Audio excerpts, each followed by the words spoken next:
अस्सलामुअलैकुम students, welcome to GH study spot.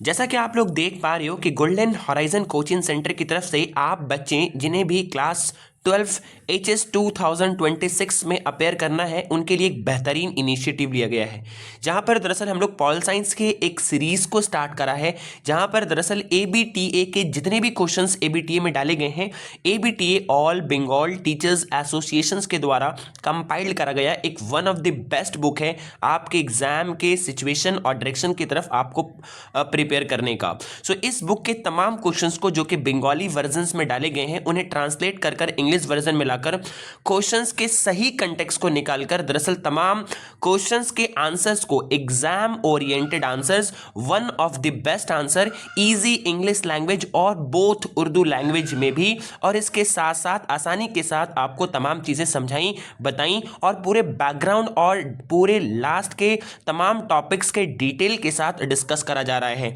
इस तरीके से आपको हर एक टॉपिक के सॉल्यूशन और डिटेलेशंस और बैकग्राउंड प्रोवाइड की जा रही हैं कि आपके एग्जाम में इंशाल्लाह उस टॉपिक से रिलेटेड जिन भी तरह के क्वेश्चंस पूछे जाएंगे इजीली और आसानी के साथ आप उन क्वेश्चंस को हल कर लोगे। इससे पहले वाले वीडियो तक हम लोगों ने 3 वीडियोस को ऑलरेडी अपलोड करा है। आज के इस वीडियो में हम लोग 2 मार्क्स के तमाम सेट्स को कंप्लीट कर देंगे। टोटल ABTA में 15 सेट्स डाले गए थे, जिनमें अब तक हम लोगों ने 10 सेट्स को 3 वीडियोस के फॉर्मेट में सॉल्व कर लिया है। आज के इस वीडियो में हम 5 सेट्स को कंप्लीट कर अच्छे तरीके से 2 मार्क्स के लिए तमाम चीजों को कवर कर देंगे। एक बात आप लोगों को ध्यान रखनी है कि बहुत सारे क्वेश्चंस आपको रिपीटेड देखने को मिल रहे होंगे। अभी मैं आपको फिर से ये चीज दिखाऊंगा कि बहुत सारे क्वेश्चंस रिपीटेड हैं और किस तरीके से लास्ट क्लास में पढ़ाई गई चीज आपको यहां पे रिपीटेशन देखने को मिल रहा होगा। पहला क्वेश्चन आपके स्क्रीन के ऊपर जो है वो खुद ही दरअसल रिपीटेड क्वेश्चन है। सो आप लोग इस बात को देखकर इस बात का अंदाजा लगा सकते हो कि क्वेश्चन बाहर जाने के चांसेस बिल्कुल नहीं है, क्योंकि सारे क्वेश्चंस घुमाकर उसी तरीके से वही क्वेश्चंस ABTA में डाले गए हैं। तो इस बात को दर्शा रहा है कि इसके बाहर क्वेश्चन जाने के कोई भी चांसेस नहीं। जिन भी वीडियोस को आपको यहां पे प्रोवाइड करा जा रहा है, ध्यान लगाकर अच्छे से चीज़ों को जिस तरीके से टीचर्स आपको बैकग्राउंड के साथ समझा रहे हैं उन्हें उसी पर्सपेक्टिव में अच्छे तरीके से समझ लेनी है, ताकि महज वीडियोज़ को समझने के बेसिस पर लर्न अगर नहीं भी करते हो, इस मोटे मोटे अंडरस्टैंडिंग के बेसिस पर आप अपने एग्जाम में क्वेश्चन के आंसर्स को कर लिख पाओ। उम्मीद है कि आपके पास टाइम कम होगा और अपने इस कम से कम टाइम को अपने एग्जाम के प्रिपरेशन में ज्यादा से ज्यादा टाइम को देकर अपने आप को डेडिकेट कर रहे होंगे। अब हम लोग आगे बढ़ते हैं। आगे बढ़ने के बाद दरअसल हम लोग देखते हैं, हो सकता है मे बी ये वीडियो थोड़ा सा लंबा हो जाए, लेकिन आप लोग को पेशेंस रखकर देखना है। आप लोगों के एग्जाम का मामला है। मैंने आप लोगों के लिए वीडियोस को बना रहा हूं क्योंकि आप लोगों का एग्जाम है, लेकिन आप में से अक्सर व बेशतर बच्चे वीडियोस को नहीं देखते। क्यों? क्योंकि उनको लगता है इतना बड़ा वीडियो कौन देखेगा। मेरे तो यहां पर कोई इंटरेस्ट भी नहीं है, लेकिन इसके बावजूद भी मैंने ये काम कर रहा हूं क्योंकि आप लोगों का मार्क्स अच्छे से स्कोर हो पाए। लेकिन आप लोगों का तो यहां पर एक बहुत इंपॉर्टेंट इंटरेस्ट है, जो कि आपका आखिरी बोर्ड एग्जाम HS 2026 है। मुझे उम्मीद है कि आप लोग दरअसल इससे फायदा उठाएंगे, ज्यादा से ज्यादा लोगों तक इसे शेयर कर अपने टीचर को अप्रिशिएट करेंगे, जो कि आप लोगों के लिए इतने मेहनत कर रहे हैं। उम्मीद है आपको बातें यहां तक समझ आ गई हैं। हम लोग आगे बढ़ते हैं। आगे बढ़ने के बाद देख पा रहे हो आप अपने स्क्रीन के ऊपर, ये हमारा सेट नंबर 11 है, जिसका ABTA में पेज नंबर AC 140 दिया गया है। इसमें पहला क्वेश्चन जो कि आपका स्क्रीन के ऊपर है, किस तरीके से क्वेश्चन रिपीटेड है। मैंने लास्ट के 3 वीडियोस में आपको कई बार इस क्वेश्चन को दिखाया है, फिर से क्वेश्चन रिपीटेड है। आगे हम लोग बढ़ते हैं इस क्वेश्चन को डिस्कस ना करते हुए। फिर क्वेश्चन नंबर 2 जो आपका आता है, सेम क्वेश्चन, ये भी क्वेश्चन रिपीट है। ये क्वेश्चन के रिपीटेशन आपको इस बात पर कॉन्फिडेंस दिलाने के लिए काफी है कि आपके एग्जाम में क्वेश्चन इसके बाहर नहीं जाएंगे। उम्मीद है आपको बातें समझ आ रही हैं। क्वेश्चन नंबर 2 भी फिर से रिपीटेशन आपको देखने को मिला, ऑब्जेक्टिव ऑफ सार्क, जो कि ऑलरेडी आपको बताया जा चुका है। नेक्स्ट बात करें हम लोग main 2 objective of formation of European union. फिर से ये क्वेश्चंस का रिपीटेशन है, जो कि ऑलरेडी आपको पढ़ा और बता और समझा दिया गया था काफ़ी डिटेल में। ये क्वेश्चन नंबर 3 जो कि आपके लिए एक न्यू क्वेश्चन है, इससे पहले आपने इस क्वेश्चन को कभी भी नहीं देखा होगा। आइए हम लोग समझते हैं जुडिशियल रिव्यू का मतलब क्या होता है। Judicial review is a power of the courts to examine whether the law और एक्शंस ऑफ द लेजिस्लेचर और द एग्जीक्यूटिव आर कॉन्स्टिट्यूशनल और नॉट। जुडिशियल रिव्यू दरअसल एक तरीके का प्रोसीजर का नाम है जो कि लिया जाता है हायर कोर्ट्स के द्वारा, जैसे सुप्रीम कोर्ट या हाई कोर्ट्स जो होते हैं, ये लोग दरअसल इस चीज़ को देखने के लिए काफ़ी है कि दरअसल जो भी स्टेप्स लिया जा रहा है, चाहे उस कंट्री के लेजिस्लेचर हो या उस कंट्री के एग्जीक्यूटिव हो, उनका ये एक्शन जो उनके द्वारा लिया जा रहा है वो कॉन्स्टिट्यूशनल है या कॉन्स्टिट्यूशनल नहीं है। अगर वो अनकॉन्स्टिट्यूशनल होता है तो उसे नल एंड वॉइड, खारिज कर दिया जाता है सुप्रीम कोर्ट के द्वारा। वही यहाँ पे बताया गया है कि violates the constitution then the court can declare it invalid. अगर वो लॉ या कोई भी एक्शन जो कि लेजिस्लेचर और एग्जीक्यूटिव के द्वारा लिया गया है, अगर वो एक्शन दरअसल अनकॉन्स्टिट्यूशनल होता है, कॉन्स्टिट्यूशन के किसी भी आर्टिकल को वायलेट करता है, तो ऐसे सूरत हाल में supreme court has a power to declare the law invalid. Next, in India judicial review exercised by the supreme court under article 32 and by the high court under article 226, जो कि ऑलरेडी आप लोग अच्छे से जानते हो। होप ये बातें आपको क्लियरली समझ आ गई हैं। नेक्स्ट, इन्हीं का उर्दू वर्जन में भी दिया गया है, चाहो तो देख पाओगे। नेक्स्ट है what are the powers of president regarding the emergency are there. मैंने आपको बताया था इमरजेंसी के टाइम में टोटल प्रेसिडेंट के पास 3 पावर होते हैं जो एंजॉय कर सकते हैं। पहला नेशनल इमरजेंसी आर्टिकल 352, दूसरा स्टेट इमरजेंसी जिसे हम लोग प्रेसिडेंटल रूल भी कहते हैं आर्टिकल 356, और तीसरा जिसे हम लोग फाइनेंशियल इमरजेंसी कहते हैं आर्टिकल 360। देखो हर एक में 4 का गैप है और इस तरीके से आप आसानी से याद कर सकते हो। 52, 56 और 60, article 352, 356 and 360 national, state and financial emergency याद रखना है। एक और बात यहाँ पर ये, इंडिया में आज तक कभी भी फाइनेंशियल इमरजेंसी नहीं लगा है। फाइनेंशियल इमरजेंसी आज तक इंडिया में इम्पोज नहीं हुआ है। स्टेट और नेशनल इमरजेंसी इंडिया में लगाए जा चुके हैं। नेक्स्ट आगे बढ़े अगर हम लोग, तो आपको मिलेगा write the 2 reasons for the Narmada बचाओ आंदोलन। फिर से एक बार क्वेश्चंस का रिपीटेशंस मैं आगे बढ़ता हूं। नेक्स्ट आपका जो क्वेश्चन आता है, right the name of the main leader of the Chipko movement. Chipko movement के मेन लीडर्स, ये आपके लिए एक नया क्वेश्चन है। मेन लीडर्स कौन कौन थे, तो इसमें देखो लिखा हुआ है सुंदर लाल बहुगुणा, चंदी प्रसाद भट्ट, ये सारे कुछ ऐसे लोग हैं जो कि मेन लीडर थे। गोविंद सिंह थे और गौरी देवी थी। इन लोगों का नाम आपको याद रखना है as a main leader of Chipko movement. Next आगे बढ़ते हैं question number 5, what are the 2 functions of the gram panchayat. फिर से क्वेश्चंस का रिपीटेशन जो कि लास्ट क्लासेस में ऑलरेडी मैंने आपको पढ़ाया था। आगे बढ़ते हैं, उसके बाद देखो यहाँ पर लेवल्स ऑफ पंचायत सिस्टम बताया गया है जो कि ऑलरेडी बताया जा चुका है। ग्राम पंचायत, पंचायत समिति और जिला परिषद, विलेज लेवल पे, ब्लॉक लेवल पे और डिस्ट्रिक्ट लेवल पे। आगे बढ़ते हैं, आगे बढ़ने के बाद आपको नेक्स्ट सेट नंबर 12 की तरफ हम लोग बढ़ते हैं। आप लोगों को क्वेश्चंस का रिपीटेशन इस बात को कॉन्फिडेंस दिलाने के लिए काफी है कि आपके एग्जाम में क्वेश्चंस इंशाल्लाह इससे बाहर नहीं जाएंगी। बस आपको करना एक ही काम है, वीडियोस को कंप्लीट देखकर समझ लेनी है ताकि आप एग्जाम में अच्छे तरीके से जाकर महज इस अंडरस्टैंडिंग समझ के बेसिस पर एग्जाम लिखने के लिए एलिजिबल हो जाओ। वीडियोस को लाइक, शेयर और सब्सक्राइब करना बिल्कुल भी ना भूलें। आप में से 50% लोग ऐसे हैं जो अब तक चैनल को सब्सक्राइब नहीं करे हैं। डेटा आपके स्क्रीन के ऊपर दिख रहा होगा। सो आप लोगों से रिक्वेस्ट है कि आप लोग अपने टीचर्स के मेहनत को अप्रिशिएट करें। काफ़ी टाइम देकर ये सारा प्रेजेंटेशन बनाया जाता है, फिर उसके लिए वीडियोस बनाया जाता है, फिर उसे एडिट करा जाता है, उसमें कई सारी गड़बड़ियां होती हैं, फिर उसे अपलोड करा जाता है। These are all the time consuming process. So आप लोग इतना तो कर सकते हो ना अपने टीचर्स के लिए। उम्मीद है आप लोग इन ह्यूमन बिहेवियर ना कर कर आप लोग इन बातों को समझ पा रहे होंगे। नेक्स्ट आगे आते हैं, ये तमाम चीज़ों के करने के पीछे का रीज़न क्या है। अगर आप सोचो लॉजिकली तो सिर्फ इसमें आपका ही इंटरेस्ट वर्क कर रहा है, टीचर के साइड से कोई भी इंटरेस्ट वर्क नहीं कर रहा। सो आप बच्चों से रिक्वेस्ट है कि ज़्यादा से ज़्यादा चैनल को सब्सक्राइब कर लें तमाम बच्चे, और ज़्यादा से ज़्यादा लोगों तक शेयर ज़रूर से करें। हर बच्चे अभी बहुत परेशान हैं अपने एग्जाम के रिगार्डिंग।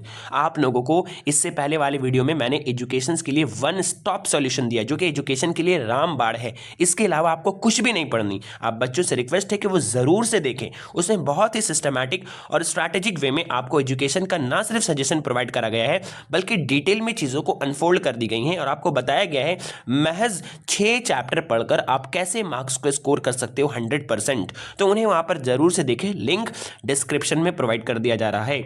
मैंने जो आपका चैप्टर 1 यूट्यूब पे पढ़ाया था उसका लिंक, और इस साथ साथ ये जो सीरीज़ चल रहा है उसका लिंक, और साथ साथ जो एजुकेशन का सजेशन मैंने प्रोवाइड करा है उसका लिंक भी आपको डिस्क्रिप्शन बॉक्स में दिया जा रहा है। जाकर वीडियोस को विजिट करके कंप्लीट देखें, सोचें और समझें।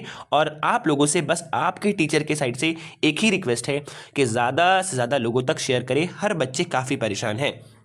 नेक्स्ट आगे आते हैं, definition of the international relations. फिर से देखो सेम क्वेश्चन यहाँ पे आपका आ गया है जो कि मैंने आपको बताया, ऑलरेडी रिपीटेशन है।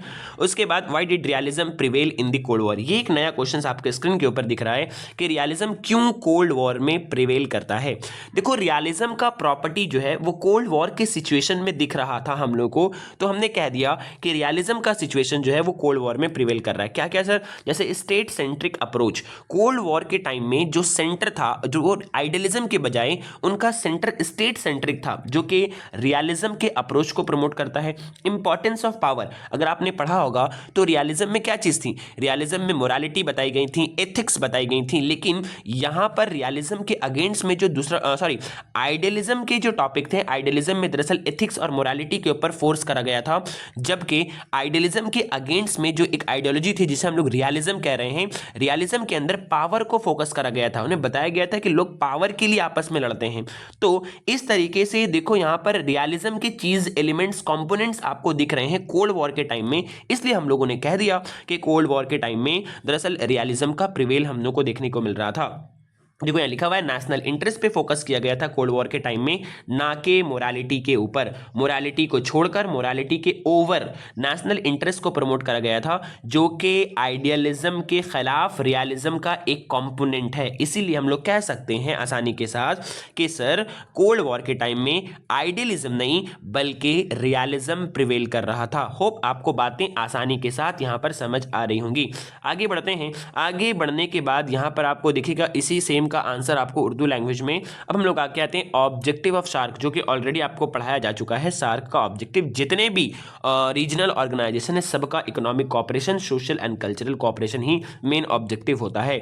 फुल फॉर्म ऑफ सार्क कई दफा आपको बता दिया गया है। नेक्स्ट आगे आते हैं, what is impeachment process. Impeachment process बहुत इंपॉर्टेंट है, मे बी आपके एग्जाम में 100% ये क्वेश्चन डाले जा सकते हैं 2 मार्क्स के लिए। इंपीचमेंट प्रोसेस क्या है वो मैंने आपको बताया था।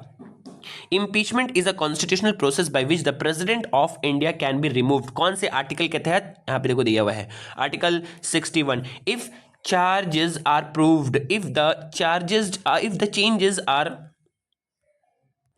यहाँ पे जो एलिगेशंस प्रेसिडेंट के ऊपर लगाई जाती है अगर वो प्रूव हो जाते हैं तो ऐसे सूरत हाल में दोनों हाउसेस से स्पेशल मेजॉरिटी चाहिए, और ये एक ऐसा टाइप का मेजॉरिटी है जिसे आर्टिकल 61 में डिस्कस करा गया है। सो आपको उम्मीद करते हैं बात समझ आ रही है। एक बार फिर से आपके सामने न्यू क्वेश्चंस 0 आवर का। याद रहे क्वेश्चन आवर 0 आवर ये कुछ ऐसे आवर्स है जो कि आपके एग्जाम में 2 मार्क्स के लिए 100% पूछने के चांसेस है, इसे अच्छे से प्रिपेयर कर लेनी है। देखो क्या लिखा हुआ है, 0 आवर क्या आता है कि 0 hour is an informal time in the parliament. Parliament में जो लोग सेटिंग करते हैं ना, सेटिंग बैठते हैं, बैठकर बातचीत जो होता है, डिस्कशन चलता है उसके ऊपर, तो वहां पर एक पीरियड आता है, टाइम पीरियड। कब से कब तक सर? 12 से लेकर 1 बजे का जो पीरियड होता है उसी पीरियड को हम लोग 0 आवर कह रहे हैं। क्यों? क्योंकि देखो यहां बताया गया है 0 hour is a informal time in the parliament when the members raise urgent matters of public importance without prior notice. It is not mentioned in the constitutions और रूल ऑफ द पार्लियामेंट। ये एक ऐसा time होता है 12 से लेकर के 1 PM का, जिस टाइम पीरियड में जितने भी मेंबर ऑफ पार्लियामेंट होते हैं वो मिनिस्ट्री से सवाल कर, लेकिन सवाल है कि सर अगर सवाल करेंगे तो उसको क्वेश्चन आवर बोला जाएगा, लेकिन क्वेश्चन आवर में आपको सवाल करने से पहले परमिशन लेना पड़ता है स्पीकर का।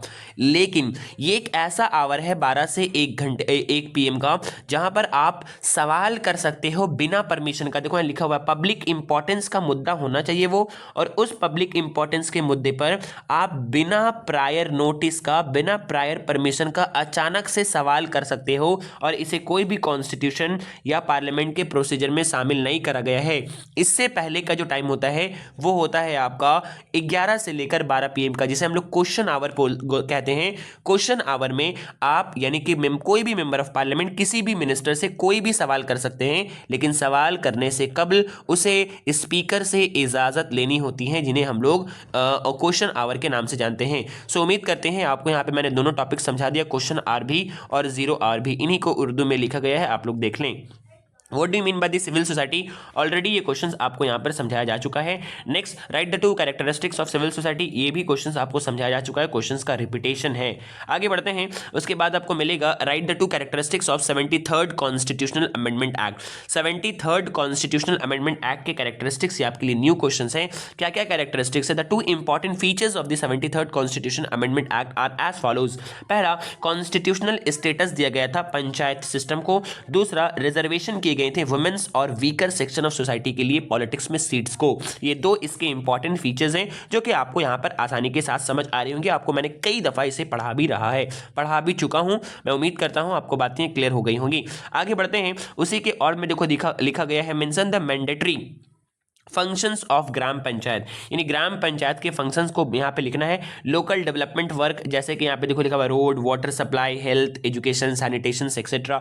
उसके अलावा नंबर 2 में आपका पब्लिक वेलफेयर एक्टिविटीज़ को अप्रूव करना, ये इनका काम होता है। ये सारा इनका यहाँ पे मेन फंक्शंस होता है, जो कि आपके स्क्रीन के ऊपर आपको दिखाया गया। होपफुली ये क्वेश्चंस का रिपीटेशन आपके अंदर कॉन्फिडेंस को बिल्ड कर रहा होगा कि 2 मार्क्स के लिए मच मोर इनफ है ये जो सीरीज आप लोगों के लिए लाया गया है। अगर ये जल्द से जल्द कंप्लीट हो जाता है आज ही, तो नेक्स्ट क्लास में आप लोगों के लिए इंशाल्लाह 4 मार्क्स के लिए तमाम चीज़ों को well research exam oriented answers को प्रिपेयर कर कर लाई जाएंगी। लेकिन वो डिपेंड करता है आप लोगों के रिस्पांस के ऊपर कि आप लोग उसे चाहते हो या नहीं चाहते हो, वीडियोस को कंप्लीट देख रहे हो, लोगों तक शेयर कर रहे हो या नहीं कर रहे हो, वरना 2 मार्क्स को कर कर स्टॉप कर दिया जाएगा।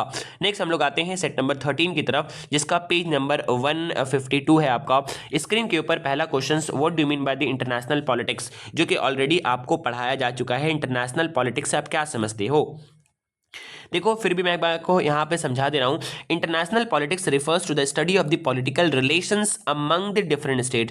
बहुत सारे स्टेट के बीच के जो पॉलिटिकल रिलेशंस होते हैं उसे ही हम लोग दरअसल इंटरनेशनल पॉलिटिक्स कहते हैं।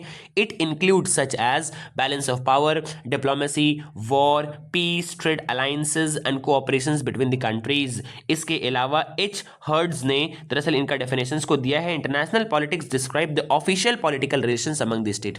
स्टेट्स के बीच जो पॉलिटिकल रिलेशन है, कौन सा रिलेशन? पॉलिटिकल रिलेशन ऑफिशियल तरीके से, उसे ही दरअसल हम लोग इंटरनेशनल पॉलिटिक्स के नाम से जानते हैं। नेक्स्ट उसी के और में right the name of the main proponents of the realist view, जो कि बहुत बार आपको बताया गया है। Hence मैरगंथो, E.H. कार एक बहुत इंपॉर्टेंट नाम है, कई दफा आपको बताया गया है। इसके अलावा चाहो तो आप बाकी लोगों को भी देख सकते हो। नेक्स्ट हम लोग आगे बढ़ते हैं। Mention the any 2 obstacles in the way of the success of the सार। सार के सक्सेस में सबसे बड़ा ऑब्स्टिकल तो मैंने आपको बताया था कि यहाँ पर इंडिया और पाकिस्तान के बीच का इशू ही है। देखो लिखा हुआ लैक ऑफ म्यूचुअल ट्रस्ट है। इसके अलावा वीक ट्रेड कोऑपरेशन है। साफ्ता के बावजूद भी सार्क ने दरअसल ट्रेड कोऑपरेशन को स्ट्रेंथन नहीं कर पाया। उसके अलावा देखो लिखा हुआ है member countries do not fully trust on each other. खासकर इंडिया और पाकिस्तान के केसेस में भी हम लोग देख पाते हैं इस चीज को। आगे आते हैं, ये एक बहुत इंपॉर्टेंट और बहुत न्यू और बहुत खास क्वेश्चन है। What is Brexit? आप लोगों ने पढ़ा होगा, ब्रेक्साइट एक प्रोसेस है जिसमें ईयू को, यूरोपियन यूनियन से दरअसल जब यूके ने जब दरअसल उसे एग्जिट करा था, तो इस प्रोसेस को ही हम लोग ब्रेक्साइट बोलते हैं। ब्रिक यहाँ पे डिनोट कर रहा है, BR डिनोट कर रहा है ब्रिटेन को, और EXIT एक्सिट डिनोट कर रहा है बाहर निकलने को। बाहर निकलना एक्सिट कहलाता है, हम लोग जानते हैं। और ब्रेक्सिट दरअसल इस बात को डिनोट कर रहा है कि यहां से किनका एक बाहर निकलना हुआ था, ब्रिटेन का बाहर निकलना हुआ था, जिसे हम लोग यूके कह रहे हैं। तो यहां देखो लिखा हुआ है Brexit refers to the exit of the Britain from the European Union. This decision was taken through the referendum. ये डिसीजन दरअसल ब्रिटेन के द्वारा 2016 में एक रेफरेंडम कंडक्ट करा गया था। कहां पर सर? ये रेफरेंडम कंडक्ट किया गया था ब्रिटेन के लोगों के दरमियान। तो वहां से ये बात समझ आया कि हम लोग को ये छोड़ देना। क्यों? इसके पीछे कई सारे रीजंस थे। देखो यहाँ पे लिखा हुआ मेन रीजंस क्या क्या थे। और आखिरकार 2020 में यूरोपियन यूनियन को दरअसल इसने एग्जिट कर दिया था। उसके पीछे desire for the economic independence था। इनका मकसद था कि हम लोग अपने से अपने आप में तरक्की करें, control over the immigrations of on and borders. बहुत सारे लोग जो थे यूरोपियन यूनियन के, जब वो पार्ट थे ना, तो बहुत सारे बाहर के लोग इनके कंट्रीज में आ जा रहे थे, इनके कंट्रीज से बाहर चले जा रहे थे। तो इसको, इन लोगों को ये चीज़ पसंद नहीं आई। तो इन लोगों ने दरअसल सोचा कि इन लोगों ने दरअसल इस बात को सोचा कि क्यों हमारे कंट्रीज में बाहर के लोग आकर जॉब करेंगे, क्यों यहाँ से बाहर जाकर लोग काम करेंगे। सो अपने कंट्री के सेफ्टी एंड सिक्योरिटी के लिए इन लोगों ने दरअसल ब्रेक्सिट को करा था। Dissatisfaction with the EU policies, और यूए के जो पॉलिसीज थे, यूरोपियन यूनियन के जो पॉलिसीज थे, उससे दरअसल ब्रिटेन डिससैटिस्फाइड था। सो डिससैटिस्फाइड होने की वजह कर इसने दरअसल ब्रिटेन ने दरअसल यूरोपियन यूनियन को एग्जिट कर दिया। होप आपको बातें यहाँ पे क्लियर हो गई होंगी। Next question number 3, what are the qualification of becoming the member of parliament of the Lok Sabha. Lok Sabha के मेंबर ऑफ पार्लियामेंट बनने के लिए क्या बेसिक क्वालिफिकेशन है? बहुत इंपॉर्टेंट ये क्वेश्चन। पहला, आपको सिटीजन ऑफ इंडिया होना होगा। दूसरा, आपका एज 25 ईयर्स होना होगा। आपको रिजाइन करना, आपको एक रजिस्टर्ड वोटर की तरह आपका लिस्ट में नाम होनी चाहिए, और not be disqualified under any representations of the people act of 1951। 1951 में जो भी प्रोविजंस डाली गई हैं एक लोकसभा के मेंबर बनने के लिए, उन तमाम को आपको सेटिस्फाई करनी होंगी। ये सारे आपके जो है वो 4 ऐसे बेसिक कैरेक्टरिस्टिक्स रिक्वायरमेंट है लोकसभा के मेंबर बनने के लिए। होप आपको बातें यहां पे क्लियर हो गई होंगी। नेक्स्ट आता है, what is the discretionary power of governor. अगर आप लोगों के टीचर्स ने आपको गवर्नर पढ़ाया होगा तो उसमें एक पावर पढ़ाया होगा जिसे हम लोग डिस्क्रिशनरी पावर कहते हैं, जो कि आर्टिकल 163 के तहत है। डिस्क्रिशनरी पावर जिसमें होता क्या है, जिसमें बेसिकली होता यह है कि गवर्नर जो है वो स्टेट के अंदर ही होता है। गवर्नर स्टेट के किसी भी खबर को दरअसल प्रेसिडेंट तक पहुंचा देता है बिना स्टेट गवर्नमेंट से इजाजत लिए हुए। देखो लिखा हुआ है, the discretionary power of the governor means the authority to take the decision independently without the advice of the council of minister in the certain situation. जैसे आर्टिकल 163 में डिस्कस करा गया है। इस सिचुएशन में दरअसल गवर्नर बिना काउंसिल ऑफ मिनिस्टर से डिस्कस करे हुए, काउंसिल ऑफ मिनिस्टर यहाँ पर स्टेट लेवल की बात की गई है, ठीक है, यहाँ पर ही ध्यान रखिएगा, बिना इन लोगों से डिस्कस करे हुए वो किसी भी खबर को सेंट्रल लेवल तक पहुंचा देता है। इसी पावर को हम लोग डिस्क्रिशनरी पावर कहते हैं, जिसको डिस्क्रिशन का मतलब होता है to acts on its own, अपने आप से हरकत करना। क्लियर है? एग्जाम्पल के तौर पर देखो यहाँ पे लिखा गया है, उन्हीं बातों को यहाँ पे बयान किया गया है। क्या है? If the political party gets clear majority in the state assembly, the governor can appoint the chief ministers according to his own decision. Discretions clear यहाँ पर ही, लेकिन ये डिस्क्रिएशंस दरअसल इनको तो दिया जाता है, लेकिन इसके अलावा यहाँ पर इससे बेस्ट एग्जांपल आपका हो सकता है, जिसको हम लोग क्या कहा मैंने आपको अभी, कि किसी भी खबर को बिना किसी भी स्टेट के डिसीजन को, खबर को, किसी भी उसकी हरकत को प्रेसिडेंट तक पहुंचा देना। क्योंकि हम लोग इस बात को अच्छे से भी जानते हैं, जो गवर्नर होता है एक स्टेट में वो दरअसल सेंटर का ही एजेंट कहलाता है। सो इसके हैसियत से वो ये काम यहाँ पर ही करते हैं। नेक्स्ट आता है question number 4, write the name of the 2 proponent of the concept of the civil society, जो कि आप लोग पढ़ के आ चुके हो। हेगल एक है, कार्ल मार्क्स है, एक एंटोनियो ग्राम्सी है, इनका नाम आपको यहाँ पे याद रखना है। नेक्स्ट उसी के और में, what was the Narmada Bachao movement led, why was the Narmada Bachao movement held, क्यों हेल्ड करा गया था, नर्मदा बचाओ मूवमेंट को क्यों हेल्ड करा गया था, इसको ऑलरेडी आप लोग पढ़ चुके हो। नेक्स्ट आते हैं आपका 42nd constitution and 44th constitution amendment act ने क्या क्या चीज़ों को, व्हेन और क्या क्या चीज़ों को इसने करा था। देखो लिखा 42nd कॉन्स्टिट्यूशन अमेंडमेंट एक्ट 1976 में हुआ था, और 44 कॉन्स्टिट्यूशन अमेंडमेंट एक्ट 1978 में अमेंड करा गया था। क्या क्या आप लोगों को कमेंट में बताना है कि इस 42nd और 44th अमेंडमेंट एक्ट के तहत किन किन चीज़ों को इंडियन कॉन्स्टिट्यूशन में ऐड करा गया था, या क्या क्या मेजर चेंजेस हुए थे। Mention the 2 important function of the gram sansad. Gram सांसद के इंपॉर्टेंट फंक्शंस क्या क्या होते हैं? पहला फंक्शंस प्लानिंग विलेज डेवलपमेंट, दूसरा फंक्शन अगर आप देखेंगे तो आपको यहां पे दिखेगा solving local problems and the public participations. पहले तो आप लोगों को ये बात को समझने की ज़रूरत है कि ग्राम सांसद हम लोग किसे कहते हैं। एक ग्राम के अंदर जितने भी रजिस्टर्ड एलिजिबल वोटर्स होते हैं उनका जो ग्रुप होता है उसे हम लोग ग्राम सांसद कहते हैं। ये भी दरअसल डेमोक्रेसी को ग्रास रूट लेवल तक पहुंचाने के लिए, डेमोक्रेसी को स्ट्रेंथन करने के लिए प्रोसेस को लिया गया था। ये दरअसल प्रधान और बाकी के हायर अथॉरिटीज़ के साथ मिलकर अपने प्रॉब्लम को डिस्कस करते हैं और दरअसल प्रॉब्लम को डिस्कस करने के साथ साथ डेवलपमेंटल प्लानिंग में काफ़ी ज़्यादा ये रोल अदा करते हैं और जितने भी लोकल प्रॉब्लम्स होते हैं उनको सॉल्व करने में, पब्लिक पार्टिसिपेशंस करने में ये स्ट्रेंथन करते हैं। देखो लिखा हुआ है local solving local problems and public participations का यहाँ पे मौका मिलता है।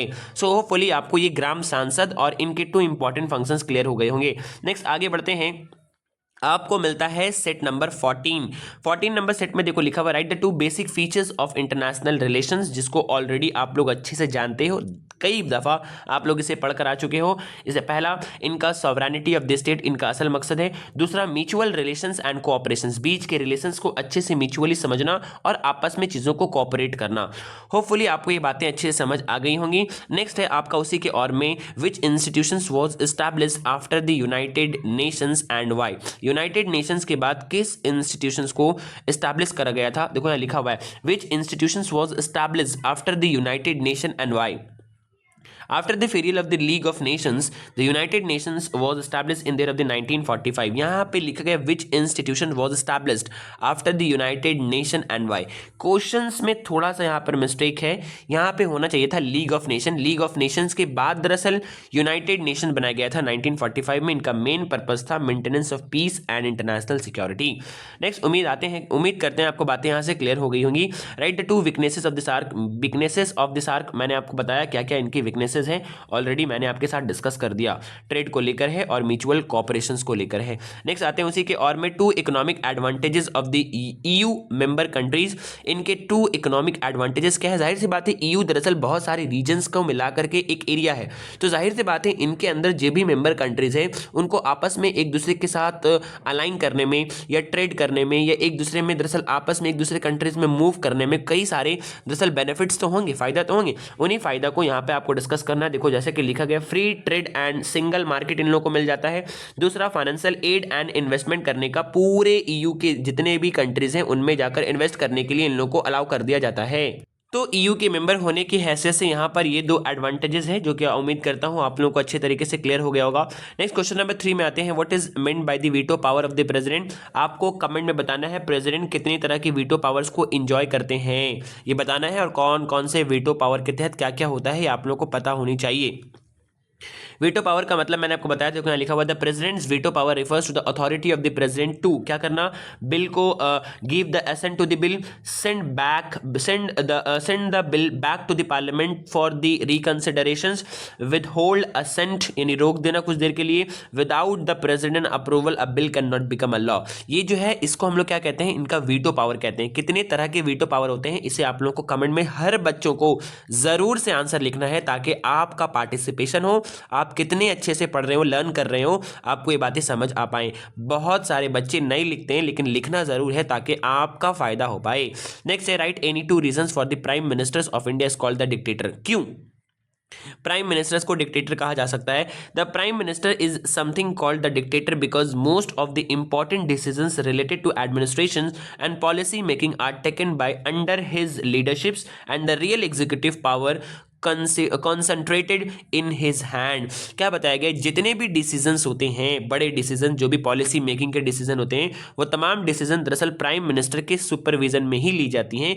इस कैरेक्टरिस्टिक्स के बेसिस पर प्राइम मिनिस्टर को दरअसल डिक्टेटर का लक़ब दिया जा सकता है। क्लियर है? आगे बढ़ते हैं। How is Lok Sabha dissolve, Lok Sabha को कैसे डिसॉल्व करा जाता है? तो ये बात ऑलरेडी आप लोग अच्छे से जानते हो कि आप लोगों को कमेंट में बताना है कि लोकसभा को कौन डिसॉल्व करता है और किसके एडवाइस से डिसॉल्व करता है।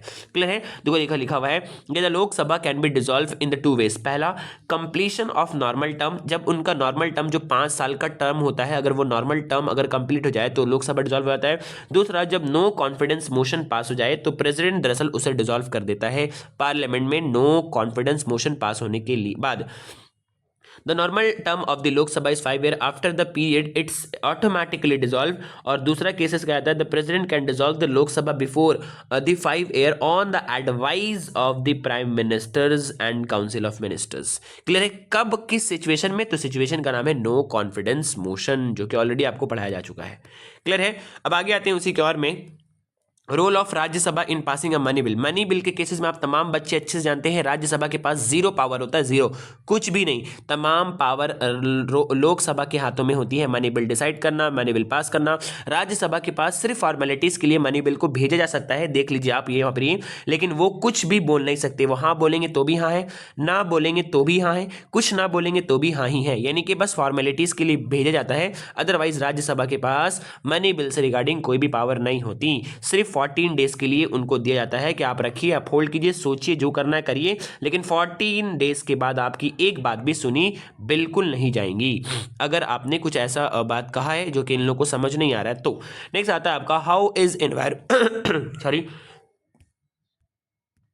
नेक्स्ट आपका जो आता है वो है यहाँ पर आपका how the environmental conservation mentioned in the Chipko movement. कैसे मेंशन करा गया है ये आप लोग अच्छे जानते हैं, जिसमें दरअसल तमाम लोगों ने पौधों को, ट्रीज को हक करा था और बोला था कि यहाँ पर दरअसल डिफॉरेस्टेशन नहीं होने देंगे। तो यहाँ पर आपका जो नेक्स्ट क्वेश्चन यहाँ पे डाला गया है, how is the environmental conservation mentioned in the Chipko movement. Answer, the Chipko movement 1973 highlighted the environmental conservation when the local people, especially women, hugged the trees and stopped deforestation. This movement emphasizes the importance of the forest, biodiversity and ecological balances. Clear है, उम्मीद करते हैं आपको बातें यहाँ पे समझ आ रही हैं। नेक्स्ट आगे बढ़ते हैं, write the name of the some environmental movement in India. कई सारा मूवमेंट था, जैसे कि आप देख पा रहे हो स्क्रीन के ऊपर, नर्मदा बचाओ मूवमेंट था, साइलेंट वैली मूवमेंट था, इसके अलावा आपका चिपको मूवमेंट था। ये सारा कुछ ऐसा मूवमेंट था जिनका नाम आप मेंशन कर सकते हो। अब हम लोग आगे बढ़ते हैं और बढ़ते हैं अपने लास्ट सेट की तरफ, जो सेट नंबर 15 है। पेज नंबर इनका दिया गया है 161। पहला question, right the to basic feature of international relation, जो कि ऑलरेडी मैंने अभी अभी आपको ऊपर पढ़ा कर आया, ये बता रहा है, रिपीटेड है ये क्वेश्चंस। नेक्स्ट आगे बढ़ते हैं, आगे बढ़ने के बाद what is the state according to Marxist के अकॉर्डिंगली स्टेट क्या है, जो कि ऑलरेडी हम लोगों ने डिस्कस करा था। नेक्स्ट आते हैं, why European Union successful regional organisation. क्यों एक सक्सेसफुल ऑर्गेनाइजेशन है, क्योंकि इसने स्ट्रॉन्ग इंस्टीट्यूशन को अपने अंदर रखा है, जो कि पावर्स को बहुत अच्छे से होल्ड कर अपने डिसीजंस को पूरे मेंबर कंट्रीज में इंप्लीमेंट करते हैं, जो कि ऑलरेडी पढ़ाया जा चुका है प्रीवियस वीडियोस में, जाकर जरूर से देखना। बहुत सारा क्वेश्चन उसमें ऐसा है जो यहाँ पे मेंशन नहीं है। सो नेक्स्ट है आपका economic integration and the single market. Economic integrate कर रखा है और सिंगल मार्केट दरअसल प्रोवाइड करता है, और फ्री ट्रेड एरिया भी दरअसल इन लोगों ने प्रोवाइड करा है, ये इसका अचीवमेंट है। नेक्स्ट है mention the two objective of formation of the सार, क्वेश्चंस का रिपीटेशन। नेक्स्ट क्वेश्चन आगे बढ़ते हैं, टू इंक्रीज दिस आपका question number 3, what is meant by the veto power, जो कि मैंने भी आपके साथ डिस्कस करा। उसी के और में name what is the name of the method of the election of the member of the Rajya Sabha. Member of the Rajya Sabha का जो इलेक्शन होता है उस मेथड का नाम क्या है। देखो यहाँ पे इंपॉर्टेंट और न्यू क्वेश्चंस है। Member of the Rajya Sabha is elected by the elected member of the state legislative assembly through the single transferable vote system of the proportional representations. इसको आप लोग को लर्न कर लेना, इसे मैंने ऑलरेडी आपको बताया था कि राज्यसभा का इलेक्शंस डायरेक्ट पीपल के द्वारा नहीं होता, बल्कि elected member of Lok Sabha, elected member of state legislative assembly जो होते हैं वही लोग दरअसल राज्यसभा के मेंबर को इलेक्ट करने का काम करते हैं। तो ये एक बार फिर से आपका one of the most important question हो जाता है कि राज्यसभा के लोगों का इलेक्शन किस तरीके से यहाँ पर होता है। Member of the Rajya Sabha are elected by the elected member of the state legislative assembly.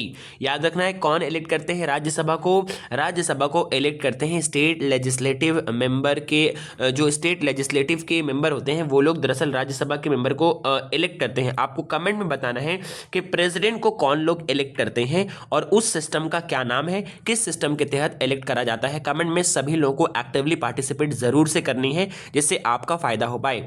जिस सिस्टम के थ्रू किया जाता है वो है सिंगल ट्रांसफरेबल वोट, वो प्रोपोर्शनल रिप्रेजेंटेशन से किया जाता है। नेक्स्ट है आपका प्रोपोर्शनल रिप्रेजेंटेशन क्या होता है, तो एरिया के हिसाब से, आबादी के हिसाब से दरअसल लोगों को राइट दी जाती है अपने अपने वोट्स को देने का, उसे हम लोग प्रोपोर्शनल रिप्रेजेंटेशन कहते हैं। यानी आबादी के प्रोपोर्शन में जो चीजें दी जाती है राइट, उसे प्रोपोर्शनल रिप्रेजेंटेशन कहा जाता है। होप आपको बातें यहाँ पे क्लियरली समझ आ गई हैं। हम लोग आगे बढ़ते हैं। आगे बढ़ने के बाद आपको क्वेश्चन नंबर 4 मिलेगा, write the one constitutional importance of the civil society movement. Importance क्या है इनका, सिविल सोसाइटी मूवमेंट जाहिर सी बातें स्ट्रेंथन करते हैं डेमोक्रेसी को और इंश्योर करते हैं effectiveness uses of the fundamental right, और लोगों के राइट्स को दरअसल प्रोटेक्ट करने का काम अंजाम देते हैं। तो यही इसका कॉन्स्टिट्यूशनल इंपॉर्टेंस हो गया। उसी के और में देखो लिखा है, what was the main M slogan of the Chipko movement. Chipko movement का जो स्लोगन था वो क्या था। चिपको मूवमेंट जो आपके बहुत इंपॉर्टेंट चिपको मूवमेंट सिविल सोसाइटी मूवमेंट में है, उनका एक अहम स्लोगन जो दिया गया था उन लोगों के द्वारा, यहाँ पे जो लिखा गया आपका one important slogan, what do forest bear. Forest अपने साथ क्या लाता है? Soil, water and clean air को लाता है, इसलिए इन लोगों ने दरअसल फॉरेस्ट को डिफॉरेस्टेशन करने से मना करा था और चिपको मूवमेंट हग कर कर ट्रीज के अराउंड में इन लोगों ने इसे रोका था। नेक्स्ट आपका आता है question number 5, write the name of the 2 standing committees of panchayat samiti in the West Bengal. 2 standing committee का नाम देखो, यहाँ पे लिखा हुआ है public health and environmental standing committee, environment standing committee, agriculture irrigation and cooperative standing committee, ये 2 स्टैंडिंग कमेटी। उसके बाद आपका नेक्स्ट क्वेश्चन जो आता है जिसे यहाँ पे लिखा गया बोक कमेटी, ऑलरेडी मैंने आप लोगों को बोक कमेटी के बारे डिटेलेशंस दे दिया था। तो बच्चों कॉन्ग्रेचुलेशंस, आज आपका दरअसल 2 मार्क्स का सारा क्वेश्चन यहाँ पे कंप्लीट होता है। हमने टोटल एक सेट से लेकर 15 सेट को सॉल्व करा और हर सेट में टोटल आपके क्वेश्चन जो थे वो 10 थे, 5 थे लेकिन हर एक के साथ और था, तो टोटल 10 क्वेश्चन हो गया। इस तरीके से 15 क्वेश्चन अगर हम लोग देखें 15 सेट, तो यहाँ पर हम लोग का टोटल 150 क्वेश्चन हम लोगों ने सॉल्व कर लिया है। ये मच मोर सुफिशियंट है, इसके अलावा आप लोगों को और कुछ भी करने की जरूरत नहीं है। इस कम से कम टाइम में जो भी कंसेप्ट आपके असातिज़ाओं ने, आपके टीचर्स ने आपको पढ़ाया है, इसके अलावा ये क्वेश्चन अगर आप प्रैक्टिस कर लेते हो 2 मार्क्स के लिए मच मोर इनफ है। इसके अलावा कुछ भी करने की जरूरत नहीं है। आप लोगों के लिए बहुत मेहनत और मशक्कत से इन तमाम चीज़ों को प्रिपेयर की गई हैं, बहुत ही डिटेल में तमाम नोट्स को तैयार करा गया है। अगर आप बहुत सारे बच्चे आप में से दरअसल इस नोट्स को लेना चाहते हो, तो इस नोट्स को लेने के लिए कुछ एक विजिबल सा, कुछ एक छोटा सा अमाउंट को रखा गया है। आप में से जिन भी बच्चों को वो नोट्स लेना है, आप स्क्रीन पे दिए गए नंबर में मैसेज कर दरअसल इस नोट से रिगार्डिंग डिटेलेशंस को ले सकते हो, जो कि आपके एग्जाम के लास्ट टाइम में रिवीजन करने में आपको आसानी होगी। ये अमाउंट इसलिए रखा गया है ताकि आप बच्चे इनके अहमियत को समझें और साथ ही साथ आपके टीचर्स ने, आपके लोगों ने जिस इस तरीके से मेहनत कर इसे प्रिपेयर करा है, उनके मेहनत को अप्रिशिएट किया जा सके। सो आज के लिए इतना ही। अब आप लोगों का 2 मार्क्स के कंप्लीशन के बाद हम लोग बढ़ेंगे 4 मार्क की तरफ, लेकिन यहाँ पे याद रखना है 4 मार्क का क्वेश्चंस उसी वक्त सॉल्व कराया जाएगा जब आप में से मेजॉरिटी ऑफ लोग कमेंट बॉक्स में इस बात के लिए सहमति देंगे कि यस सर 2 मार्क्स से कंप्लीट के बाद अब हम लोग को 4 मार्क्स के क्वेश्चंस को भी चाहिए। 2, 3, 4 बच्चों का कमेंट करने से बिल्कुल भी नहीं होगा। मेजॉरिटी ऑफ द बच्चों को इस बात पे कमेंट करना होगा। अगर आप लोग इस बात पे सहमति देते हो तो ही आप लोग के लिए 4 मार्क्स के क्वेश्चंस लाए जाएंगे, अदरवाइज क्वेश्चंस नहीं लाए जाएंगे। अगर आप लोग दरअसल असहमत देते हो तो बहुत जल्द हम लोग कल ही से दरअसल 4 मार्क्स के वीडियोज़ को लेकर आएंगे। आज के लिए इतना ही।